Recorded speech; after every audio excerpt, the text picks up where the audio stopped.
Criminal defamation: How monarchs humiliated Farotimi, failed integrity test, and now to the news in full. Some days ago, some highly rated Yoruba monarchs, led by Ooni of Ife, Oba Dele, Ogunwusi, met to beg Ààrẹ Afebabalola to withdraw the criminal charges against Dele Farotimi so he won't be sent to prison for criminal defamation if found guilty as charged. Babalola, being a Yoruba Ààrẹ, which translates to mean leader or commander, agreed to withdraw the charges. My take on Babalola's withdrawal of criminal defamation case against Farotimi, published in several online dailies. Okay, I consider this appeal by the top traditional rulers as a sort of humiliation under the context it was carried out. How is it humiliation? First, it was made public, not in secret. And what's wrong with that? Why did the traditional rulers decide to make begging Babalola a public issue where several newspapers were present to cover the event, if not to humiliate publicly the obstreperous Dele, who, from the ongoing, even as a lawyer, seemed not to know the margins between fiction and defamation? If they like, they should go and. It's not as if it was Dele Farotimi that sent them to go and beg on his behalf. They decided to do it. They decided to publish it. That's their business. It's nobody's business. Secondly, Babalola was bold in his response to the traditional rulers. There is nothing I'm going to gain from his imprisonment. There is nothing I'm going to gain from the so-called damages. It was certain Dele was going to prison. There was nothing you were going to gain, but you arrested him for the defamation of character. There was nothing you wanted to gain. You came to Lagos all the way. You took him to Ekiti State and kept him there for 21 days, and there is nothing you want to gain from it. Now so, Babalola continued to narrate how the likes of Obasanjo and Kuka came to beg on Dele's behalf but refused their appeals. Thirdly, in a subtle way, the traditional rulers chastised Dele for his actions in public and called him a stubborn child even when he's 56 years old. What can be more humiliating? Nobody can tarnish your name. Your name is more than silver and gold, and you have stood for your name with the message that nobody can joke with your name. We monarchs came here to discuss the matter with him, and he gave full respect to the Obas and agreed. Baba, we want to appeal and also use our ways to instruct you. Dele Farotimi is your son. You may not know him. We give birth to different children in this world. Some are tough, some are hard. Why we are here is our ethos as a race. The Ooni of Ife also said Babalola must forgive Farotimi when discussing how Babalola forgave Farotimi. We've all come together as traditional rulers to discuss with you on this issue, and this gentleman, Dele Farotimi, is your son, and you must forgive him and withdraw the criminal charges against him. As a matter of fact, Babalola went on to withdraw the case as instructed and as promised. I hereby withdraw the criminal charges against Farotimi. Babalola declared. He has also forgiven him because of the honor for the Onis and the Obas. Okay now. So, after the mediation, Premium Times contacted Mr. Farotimi via a WhatsApp message on Tuesday, and his response confirmed that he has been deliberately silent on the report of forgiveness granted him by Mr. Babalola, which was unusual from the man who easily grants interview and press conference on this case. You did not hear the judgment of the judge that he should not grant interview. So what are you asking as if you don't know what the judge said? And you should grant interview so that they'll come and harass him again, because I don't understand you. Because he's a man that easily grants interview. They've given him instruction not to grant interviews again. So why do you want him to grant interviews? He said, I have no comment on the news. Mr. Farotimi said, in response to the paper's request for comments, Feishayo Olatunde, Dele's personal assistant, earlier confirmed his principal's position when the same paper reached him. He has no plans of holding a press conference on the subject and is currently not available for interviews. You want him to be available for interviews before? Because I don't understand this person now.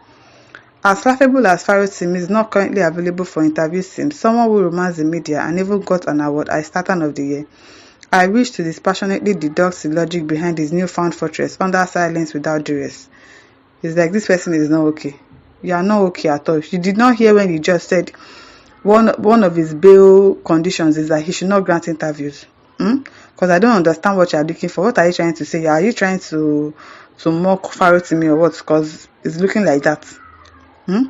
Your first logical deduction is that Mr. Dele Farotimi has no proof that Ààrẹ Afebabalola won all his cases through bribery. Oh, you think so? Because he's choosing to keep quiet. Nor bribe the Supreme Court judges on the matter in question, which happened 13 years ago, to which he was not even a legal counsel.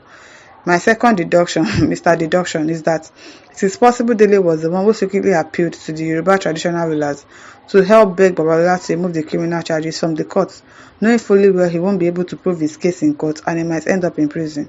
That's a stupid deduction that you are deducting. Because if truly he did not know anything about, if he doesn't have any evidence, you think he will boldly write his name in his book? He will just want to call his name just because he wants to sell his book and write Afebabala in his book, and he doesn't have any evidence.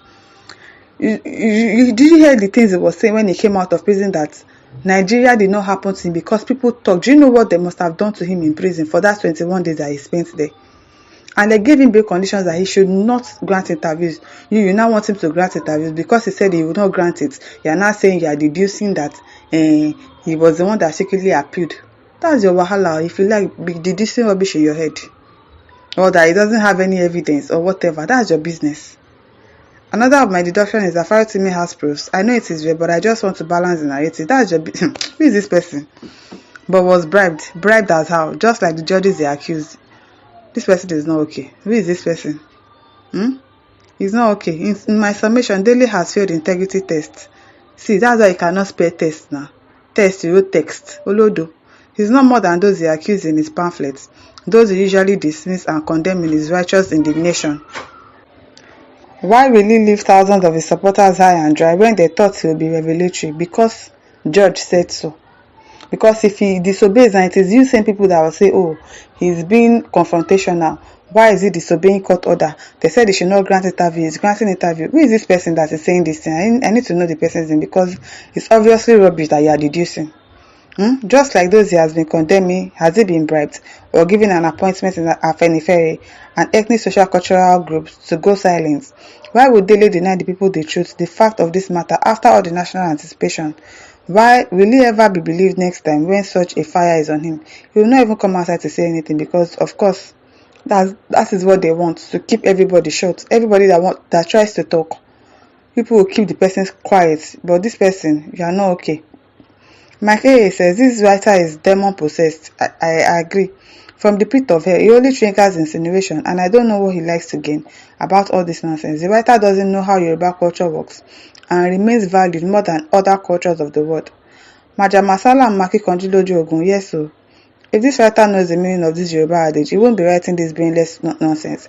It seems the writer's piece is influenced by lack of good home background. Exactly. He who fights and run lives to fight another day. That is the koko. That is what he said.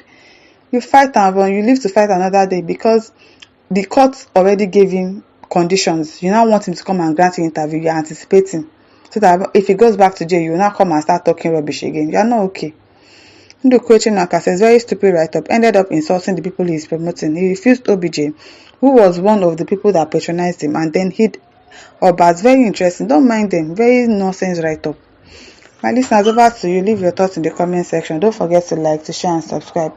Thank you for listening. See you some other time. Bye.